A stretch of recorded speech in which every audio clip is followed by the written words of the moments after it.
ನಮಸ್ಕಾರ ಸ್ನೇಹಿತರೆ. ಡೆಲ್ಲಿ ಕ್ಯಾಪಿಟಲ್ಸ್ ವಿರುದ್ಧ ಕೊನೆಯ ಓವರ್ನಲ್ಲಿ ಸೋತ ಬಳಿಕ ಅತ್ತರು ಋತುರಾಜ್. ಧೋನಿ ಬಗ್ಗೆ ಹೇಳಿದ್ದನ್ನ ಕೇಳಿದರೆ ನೀವು ಕೂಡ ಸೆಲ್ಯೂಟ್ ಮಾಡ್ತೀರಾ. ಅಷ್ಟಕ್ಕೂ ಡಿಸಿ ವಿರುದ್ಧ ಸೋತ ಬಳಿಕ ಗಾಯಕ್ವಾಡ್ ಹೇಳಿದ್ದೇನು ಗೊತ್ತಾ? ಹೀಗೆ ಇದರೆಲ್ಲದರ ಬಗ್ಗೆ ಇವತ್ತಿನ ಈ ಒಂದು ವಿಡಿಯೋದಲ್ಲಿ ತಿಳಿಸ್ಕೊಡ್ತಾ ಹೋಗ್ತೀನಿ. ಹೀಗಾಗಿ ದಯವಿಟ್ಟು ಈ ವಿಡಿಯೋನ ಕೊನೆವರೆಗೂ ನೋಡಿ ಸ್ನೇಹಿತರೆ. ಆದರೆ ಅದಕ್ಕಿಂತಲೂ ಮುನ್ನ ನೀವು ಕೂಡ MS ಧೋನಿರವರ ಅಪ್ಪಟ ಅಭಿಮಾನಿಗಳಾಗಿ ಈ ವಿಡಿಯೋವನ್ನ ನೋಡುತ್ತಿದ್ದರೆ ತಪ್ಪದೆ ಈ ಕೂಡಲೇ ಈ ವಿಡಿಯೋಗೊಂದು ಲೈಕ್ ಮಾಡಿ. ಹೌದು ಸ್ನೇಹಿತರೆ, ನಿನ್ನೆ ವಿಶಾಖಪಟ್ಟಣಂನ ಡಾಕ್ಟರ್ YS ರಾಜಶೇಖರ್ ರೆಡ್ಡಿ ಅಂಗಳದಲ್ಲಿ ನಡೆದ ಡೆಲ್ಲಿ ಕ್ಯಾಪಿಟಲ್ಸ್ ಹಾಗೂ ಚೆನ್ನೈ ಸೂಪರ್ ಕಿಂಗ್ಸ್ ನಡುವಿನ 17ನೇ ಆವೃತ್ತಿಯ 13ನೇ ಪಂದ್ಯವನ್ನ ಡೆಲ್ಲಿ ಕ್ಯಾಪಿಟಲ್ಸ್ ತಂಡವು 20 ರನ್ಗಳಿಂದ ಭರ್ಜರಿಯಾಗಿ ಗೆದ್ದುಕೊಂಡಿದೆ ಸ್ನೇಹಿತರೆ. ಈ ಮುಖ್ಯವಾಗಿ ಈ ಬಾರಿಯ ಟೂರ್ನಿಯಲ್ಲಿ ತನ್ನ ಗೆಲುವಿನ ಖಾತೆಯನ್ನ ತೆರೆದಿದೆ. ಹೌದು, ಈ ಒಂದು ಪಂದ್ಯದಲ್ಲಿ ಟಾಸ್ ಗೆದ್ದು ಮೊದಲು ಬ್ಯಾಟಿಂಗ್ ಮಾಡಿದ ಡೆಲ್ಲಿ ಕ್ಯಾಪಿಟಲ್ಸ್ ತಂಡವು ಉತ್ತಮ ಆರಂಭವನ್ನ ಪಡೆದುಕೊಂಡಿತು.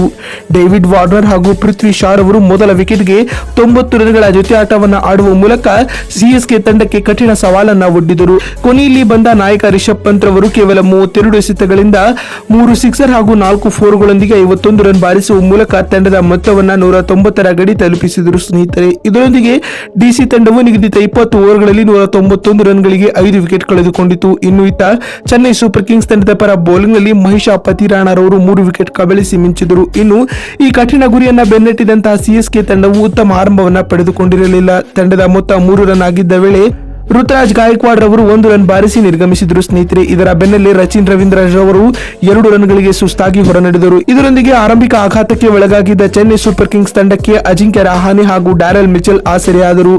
ರಹಾನೆ ರವರು 45 ರನ್ ಬಾರಿಸಿ ನಿರ್ಗಮಿಸಿದರೆ ಡ್ಯಾರೆಲ್ ಮಿಚೆಲ್ ರವರು 34 ರನ್ಗಳಿಗೆ ತಮ್ಮ ಹೋರಾಟವನ್ನು ನಿಲ್ಲಿಸಿದರು.